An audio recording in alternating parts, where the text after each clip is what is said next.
이 오고 어려움이 닥쳐도 여러분 얼마든지 마음의 여유를 가질 수가 있습니다. 그것이 믿음입니다. 왜요? 왜냐하면 우리에게는 하나님께서 우리의 아버지시기 때문입니다. 하나님께서 이미 우리를 위해 이루어 주신 것이 뭡니까? 바로 이거예요. 예수 그리스도를 통해 하나님의 자녀가 되는 권세를 우리들에게 주신 것입니다. 어떤 청년이 저한테 이런 말을 했습니다. 무엇이 가장 두렵냐? 싫냐라고 했더니 그 청년이 사람들 기억에서 사라지는 것이 가장 싫습니다라고 대답한 청년이 있습니다. 근데 그 청년뿐만 아니라 모든 사람들이 다 그래요. 나의 존재감 자체가 다른 사람에게 있어서 참 크고 의미 있고 그렇다면 참 좋지만, 그러나 모든 사람들이 나를 잊어버리고 기억하지 못하고 그저 스쳐 지나가는 그런 사람이라는 것을 내 자신이 알게 되면 참 허무하게 될 겁니다. 그러나 우리 하나님께서는 어떠세요? 예수 그리스도를 통해서 예수 그리스도의 그 손과 발에 못이 들어가는 그 순간에 하나님의 마음에 우리의 이름들이, 우리의 존재가 하나님의 마음에 깊이 새겨졌습니다. 그래서 우리는 잊을 수 절대로 없는 그런 하나님의 자녀들이 된 겁니다. 이것이 바로 우리 하나님께서 예수 그리스도를 통해서 우리에게 해주신 일이십니다. 과거에도 그렇고 현재도 그렇고 앞으로도 미래도 똑같이 우리들은요, 하나님의 그 가슴 한복판에 새겨져 있는 그런 귀한 사람들이 되는 겁니다. 그렇다면 크리스찬은 우리가 어렵고 힘들 때 가시밭길을 걷고 험한 산을 오르는 그 순간에 하나님께서는 과연 무엇을 하실까요? 내 사업이 지진부진하면서 점점 기울어질 때, 내가 바라던 진로의 문이 닫혀서 낙담할 때, 인생의 공허함과 허무함으로 내 마음에 상실감이 클 때, 또는 지독한 외로움으로 어찌할 바를 모를 때 하나님께서는 그때 무엇을 하시고 계실까요? 오랫동안 이스라엘 백성은 애굽에서 종살이로 살아왔습니다. 그러다가 어느 순간 자유의 기회가 왔어요. 남의 땅에서 남의 일을 하면서 남의 밥을 먹으면서 살지 않고 이제 자신들의 땅을 찾아 나서서 누구의 간섭도 받지 않고 자신들의 땅을 일구면서 살아갈 수 있는 축복된 기회가 주어졌습니다. 물론 이런 기회조차도 하나님께서 그들의 하나님이셨기에 그들 앞에 열리게 된 것입니다. 그들이 하나님의 백성이었기 때문에 하나님께서는 그들을 구출해 주시기로 작정하신 겁니다. 그랬기에 하나님께서는 애굽의 10가지 재앙을 내리시면서 이스라엘 백성들이 출애굽할 수 있도록 인도해 주셨습니다. 여러분, 우리도 마찬가지지만 하나님 때문에 팔자 핀 사람들이 여러분 이때 당시에 이스라엘 백성들이었습니다. 그런데 이스라엘 백성, 이스라엘 민족이 애굽에서 보따리 싸고 나온 것으로요, 출애굽은 끝나는 것이 아니었습니다.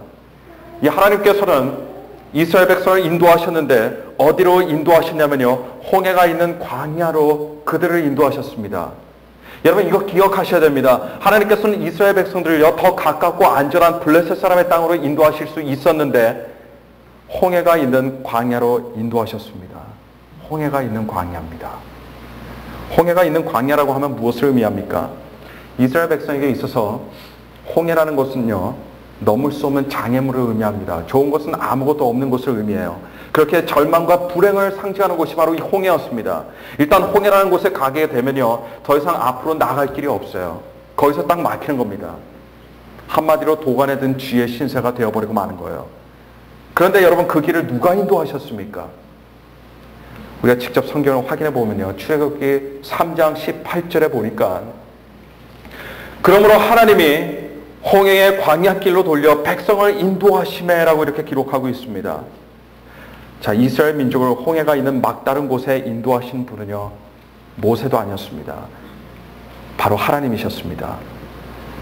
여러분, 하나님께서는 그분의 백성을 인도하실 때 사람들에게 보기 좋은 곳, 남들이 다들 가고 싶어하는 곳, 이런 곳으로만 인도하신다고 생각하면 그건 굉장히 큰 오산입니다. 오해입니다. 만약에 그렇다면 얼마나 좋겠어요. 하지만 그렇게 생각하는 사람들, 그렇게 믿는 사람들, 그렇게 바라는 사람들은요, 시간이 좀 지나다 보면 하나님께 반드시 큰 실망을 갖게 됩니다. 왜냐? 그것은 하나님에 대해 가지고 있는 굉장히 큰 오해들 중에 하나이기 때문에요. 하나님께서는요, 때로는 더 가깝고 좋아 보이는 곳이 아닌 이 홍해의 광야길로 일부러 우리의 인생의 길을 돌리셔서 우리를 인도하실 때가 분명히 있습니다. 이유가 있어요. 우리를 향한 하나님의 바라심과 목표는요, 우리가 단지 편안한 곳, 우리가 안락한 곳에 있게 하는 것이 아니라 독수리의 어미가 새끼들 자신의 날개 밑에 모아 보호하듯이 우리가 하나님의 품 안으로 들어오기를 원하시기 때문입니다. 여러분 믿습니까? 애당초 예수님을 이 땅에 보내셔서 십자가에 달려 돌아가게 하신 이유가 무엇입니까? 그것이 사람들이 영원한 멸망, 영원한 죽음에서 그분의 품으로 들어오게 하는 유일한 방법이었기 때문이었습니다. 그래서 우리의 삶의 목표도 바로 여기에 맞춰줘야 하는 겁니다. 우리의 삶의 목표는요, 단순히 좋은 집도 아니고 좋은 직업도 아닙니다. 안락한 노후도 아니에요. 우리가 바라봐야 할 곳은, 우리가 향하는 곳은요, 이 고난도 없고 재정적으로 안정된 곳이 아니고 바로 하나님의 품이어야 합니다. 우리가 참 좋아하는 시편 23편에 이런 부분이 있습니다. 내가 사망의 음침한 골짜기를 다닐지라도. 이 시는 다윗이 지은 시입니다. 하나님을 섬기며 하나님의 사랑을 받는 사람이 늘 푸른 초장과 쉴만한 물가에만 있지 않다는 것을요, 이 다윗도 굉장히 잘 알고 있었습니다. 하나님의 자녀들도 사망의 음침한 골짜기를 지나야 할 때가 있습니다. 다윗도 자신의 인생에서 이런 것들을 많이 경험했습니다. 하지만 다윗에게 그것이 중요한 것이 아니었습니다. 그래서 그 뒤에 뭐라고 말합니까? 내가 사망의 음침한 골짜기를 다닐지라도 해를 두려워하지 아니한다라고 이렇게 말하고 있습니다. 이렇게 고백하고 있습니다. 다윗이 구하던 것은요, 사실 아무 위험도 없는 푸른 초장과 쉴만한 물가가 아니라 바로 결국은 하나님의 품 아니었기 때문이었습니다. 그리스도인들에게 있어서 다른 곳이 아니라 바로 하나님의 품이 사실은 푸른 초장입니다. 하나님의 품이 쉴만한 물가입니다. 그런데 우리가 홍해를 마주보고 서 있어도 그것이 하나님의 품 안이 여러분 될 수가 있다는 것을 오늘 이 시간 믿으시길 간절히 축원합니다. 다윗이 알던 이 단순한 진리를 애굽에서 나온 이스라엘 백성들은 그것을 전혀 몰랐습니다. 그래서 홍해 앞에 다다랐을 때 이스라엘 백성들이 자신의 앞길을 막고 있는 홍해를 보고 한 것이 있어요. 무엇을 했겠습니까? 이거는 성경을 잘 모르는 분들도 가히 짐작할 수 있는 사실입니다. 그런 상황에서 보통 사람들이 하는 것이 뭡니까? 절망합니다. 낙심합니다. 불평합니다. 후회합니다. 그리고 원망합니다. 이것이 사람들의 일반적인 반응입니다.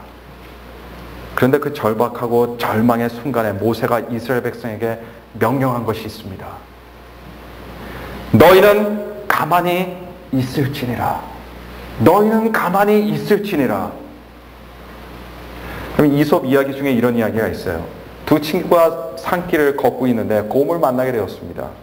곰을 본 순간 발빠른 친구는 뒤도 돌아보지 않고 나무에 혼자 올라가게 되었어요. 나머지 한 친구는 도망갈 수 있는 타이밍을 놓치는 바람에 그 자리에 엎어져서 꿈쩍도 하지 않고 죽은 척을 했습니다. 곰이 죽은 척을 하는 그 친구의 머리에 코를 갖다 대고 킁킁거리더니 그냥 가버렸습니다. 아마도 곰은 죽은 고기를 먹지 않는다고 그러죠. 언뜻 보기에는 곰이 누워있는 친구에게 이렇게 코를 갖다 대고 킁킁거리던 모습이 마치 그 친구에게 뭐라고 속삭이는 듯이 그렇게 보였습니다. 상황이 이렇게 종료되고 나서 나무에 혼자 도망쳤던 친구가 나무에 내려와서 이 죽은 신용을 하던 친구에게 이렇게 물었습니다. 여보게, 곰이 뭐라고 그러던가? 그랬더니 그 친구가 이렇게 대답합니다. 친구를 위험에 혼자 놔두는 친구를 절대로 믿지 말라라고 하더군. 이렇게 대답했다고 합니다. 여러분, 좋은 교훈을 주는 이야기예요. 그런데 저는 그 교훈보다 이 이야기가 생각날 때마다 감탄하는 사실이 있습니다. 이 무서운 맹수 앞에서 어떻게 과연 죽은 척하고 가만히 있을 수 있을까라는 것이에요.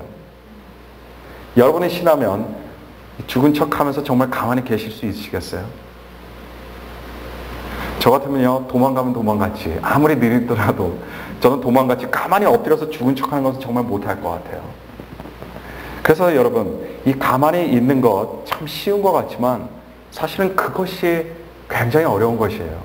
굉장히 어려운 겁니다. 보통 배짱이 없으면요, 가만히 못 있습니다. 모세가 이스라엘 백성에게 가만히 있을지라라고 이렇게 명령했지만 그 가만히 있는 것이 그게 쉬운 것이 아니에요. 정말 급박하고 어려운 일을 당할 때 사람들은 어찌할 바를 모릅니다. 그러면서 오도방정은 떨어도 여러분 가만히 있지를 못해요. 온갖 잔머리를 굴려가면서 그 상황을 어떻게든 벗어나 보려고 합니다. 하나님께 영광을 돌리는 삶을 살기 위해서는요, 두 가지의 것을 딱 잘하면 됩니다. 세 가지 것도 아니에요. 두 가지 것만 잘하면 됩니다. 하나는 행동으로 살아가는 겁니다. 앉아만 있는 사람이 되는 것이 아니에요. 그냥 듣기만 하는 사람이 아니고 일어나서 행동하는 사람이어야 됩니다. 그래서 기도하고 말씀 보고 하나님께 예배드리고 봉사하고 하는 것들이 다 여기에 들어가는 거예요. 근데 이것만으로는 절대 부족합니다.